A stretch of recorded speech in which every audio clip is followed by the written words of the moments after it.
Madam, ഞാനൊരു സംശയം ചോദിക്കാനാണ്. എന്റെ ബ്രദറ് കല്യാണം കഴിക്കാൻ പോവാണ്. അപ്പൊ ആ കഴിക്കാൻ പോണ കുട്ടിക്ക് തൈറോയിഡിന്റെ പ്രശ്നമുണ്ട്. അപ്പൊ എല്ലാവർക്കും ഒരു പേടി, അതായത് ഇനി കൺസീവ് ആവാൻ ബുദ്ധിമുട്ടുണ്ടോ, അതോ ഇനിയിപ്പോ തുടങ്ങണോ എന്നൊക്കെ അറിയാൻ വേണ്ടി.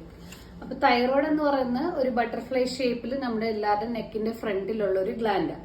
ഈ ഗ്ലാൻഡിന്റെ ഫംഗ്ഷൻ എന്ന് പറയുമ്പോൾ നമ്മുടെ ബോഡിയിൽ പല അവയവങ്ങളിലെ ഇത് റിലീസ് ചെയ്യുന്ന ഹോർമോൺസ് ഇൻഫ്ലുവൻസ് ചെയ്യും, ഇൻക്ലൂഡിങ് ഹാർട്ട് ബീറ്റ്. അപ്പൊ അത് വളരെ പ്രഷ്യസ് ആയിട്ടും ഇമ്പോർട്ടന്റ് ആയിട്ടുള്ള ഒരു ഗ്ലാൻഡ് ആണ്. അതിന്റെ ഹോർമോൺസിന്റെ ലെവൽസ് എപ്പോഴും കൺട്രോൾഡ് ആയിട്ടിരിക്കുന്നത് വളരെ ഇമ്പോർട്ടന്റ് ആണ്. നമ്മൾ ലോകത്ത് നോക്കുവാണെങ്കിൽ 12% ആൾക്കാർക്ക് അവരുടെ ജീവിതത്തിൽ ഏതെങ്കിലും ഒരു ഘട്ടത്തിൽ ഏതെങ്കിലും ഒരു സ്റ്റേജിൽ തൈറോയ്ഡ് ഇഷ്യൂസ് വരാറുണ്ട്. അതില് ഫീമെയിലും മെയിലും നോക്കുവാണെങ്കിൽ സ്ത്രീകളിൽ 8 ഇരട്ടി ഇതിന്റെ സാധ്യത, ഈ ഇഷ്യൂസ് വരാനുള്ള സാധ്യത കൂടുതലാണ്. ഇപ്പൊ നമ്മൾ തന്നെ നമ്മുടെ OP-യിൽ കാണാറുണ്ട് കുറെ കുട്ടികൾ പ്രഗ്നന്റ് ആയി ചെക്കപ്പിന് വേണ്ടി വരുമ്പോഴായിരിക്കും ഇവർക്ക് തൈറോയ്ഡ് ഉണ്ടെന്ന് പോലും അറിയുന്നത്.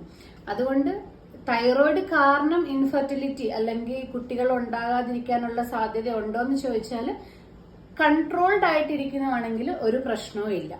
അപ്പം ആദ്യം ഞാൻ പറയുന്നത് എന്താന്ന് വെച്ചാൽ, ഇങ്ങനെ തൈറോയ്ഡ് ഇഷ്യൂസ് ഉണ്ട് അല്ലെന്നുണ്ടെങ്കിൽ പ്രഗ്നൻസിക്ക് പ്ലാൻ ചെയ്യുന്നവരൊക്കെ നേരത്തെ ഒന്ന് വന്ന് ഒരു ഹെൽത്ത് ചെക്കപ്പ് ഗൈനക്കോളജിസ്റ്റിനെ കണ്ടിട്ട് ബേസിക് ആയിട്ടുള്ള എല്ലാ ടെസ്റ്റുകളും ഒന്ന് ചെയ്തിട്ട് തൈറോയ്ഡ് ഇഷ്യൂസ് ഉണ്ടെങ്കിൽ അതിന് ഹോർമോൺസ് എടുക്കുക എന്നുള്ളതാണ്. ഹോർമോൺ എടുത്ത് തൈറോയ്ഡ് ലെവൽസ് നോർമൽ ആണെങ്കിൽ ഇൻഫെർട്ടിലിറ്റിയോ അല്ലെങ്കിൽ കുട്ടികൾ ഉണ്ടാകുകയോ അങ്ങനത്തെ ഒരു പ്രശ്നവും ഇല്ല. ഓക്കെ, അപ്പൊ ഈ കല്യാണത്തിന് നിങ്ങൾ ഹാപ്പി ആയിട്ട് സമ്മതം പറഞ്ഞോളൂ കേട്ടോ.